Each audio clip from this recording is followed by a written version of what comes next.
My name's Chris. I'm from PunchScreen. Highlighting the technical divide between myself and the Mac developer there, I'm using notes, hastily scribbled on post-it notes. You're probably wondering who PunchScreen Games are more than anything else. We came together,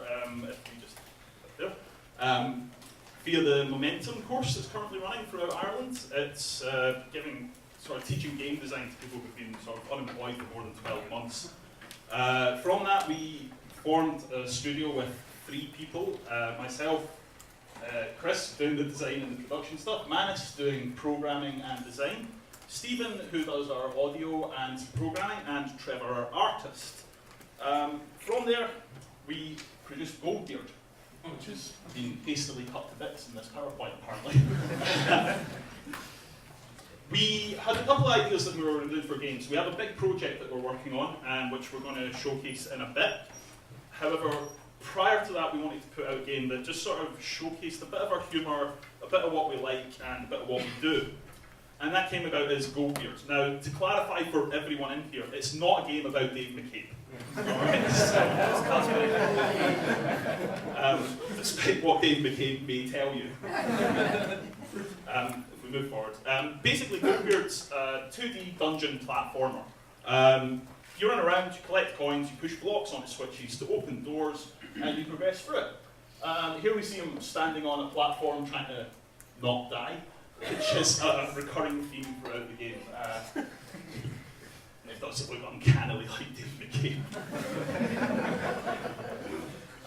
Some Monty Python theme or inspired crushers that we have. Again, the main purpose behind Goldbeard wasn't to produce a massive game or our big first title. It was really just to announce to people that we existed, and I think we've done that reasonably well with this. It showcases the humour, it showcases the artwork.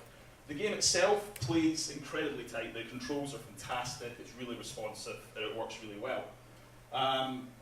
The audio stuff in it is really good as well. There's a lot of really sort of funky stuff going on in the background, noise and that. And following on from the previous presentation, there are some nice Easter eggs tucked away in there, but I don't have them in the PowerPoint, so you're going to have to look for them. Here we see some more stuff from Goldbeard. Again, these are just screenshots, really, just to sort of show it off, because we're all incredibly proud of it. And again, enemies. You may sort of recognise the skeleton looking very sort of Jason in the Argonauts again. And coins. There's a lot of collecting coins. And a big close-up of Dave's face. But really, the main reason I'm here is not to showcase, it was to sort of show Goldbeard off a bit. But first, I wanted to talk about our big project, one that we're going to be working on over the next sort of 6 months to a year, hopefully.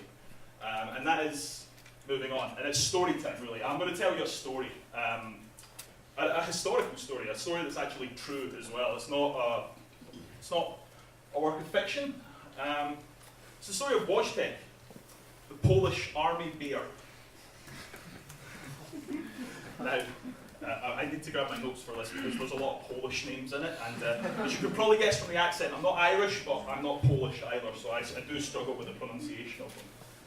Basically, Wojtek, though, was a Syrian bear cub discovered in Iran by a Polish immigrant fleeing the Soviet Union.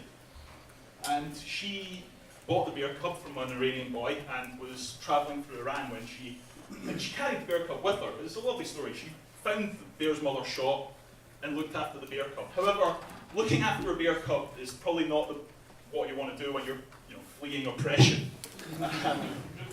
So when she encountered the Polish artillery regiment, she gave the bear to them to look after. And there we go, a lovely recolorized photo of the bear. The bear was under a year old when it was first given to the army, so they raised it on a diet of condensed milk, fed from an empty vodka bottle, which is horribly stereotypical, but at the same time quite amusing and quite cute. They taught the bear to wrestle. They taught it to smoke cigarettes. They taught it to drink beer. The bear travelled with them. It was their mascot. Now, the emblem there I'm going to talk about in a second. The first thing, though, was the bear was, like I said, it was their mascot. It went everywhere with them, and it was essentially part of the unit. It slept in the tents with the men as they were sort of travelling around the Gulf and whatnot. And then they were deployed to Italy. And they went to the boat, to get on the boat, and to travel to Italy to fight in the Battle of Monte Cristo.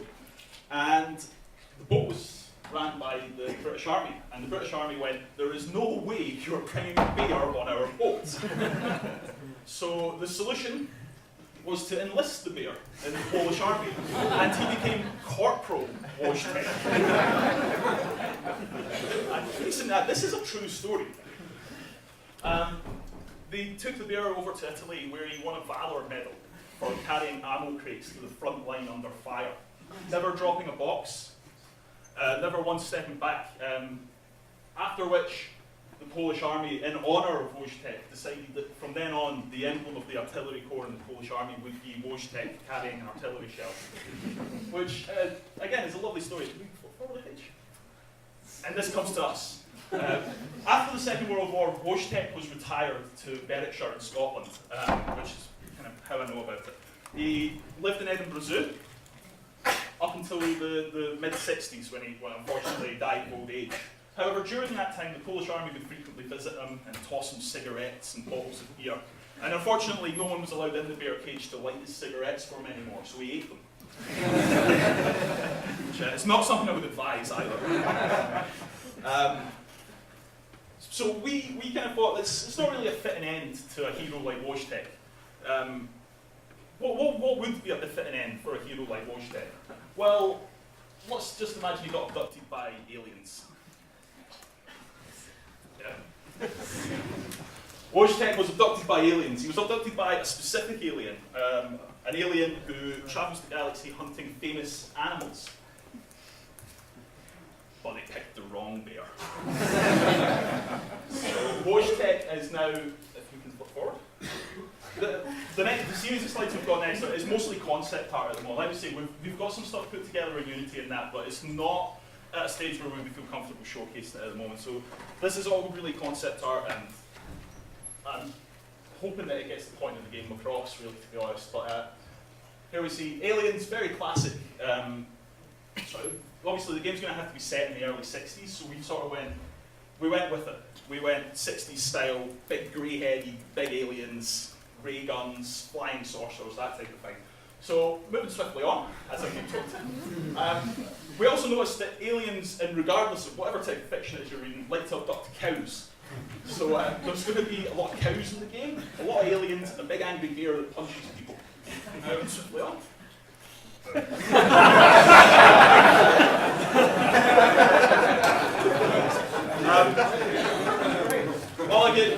All I want to say is thanks for your time, first of all. We'll be posting updates to this on our Facebook or Twitter, etc. Goldbeard will be live on the sooner, hopefully within the week. It's awaiting approval, and we'll keep you up to date with stuff from Space Bear. That's it. Thank you very much.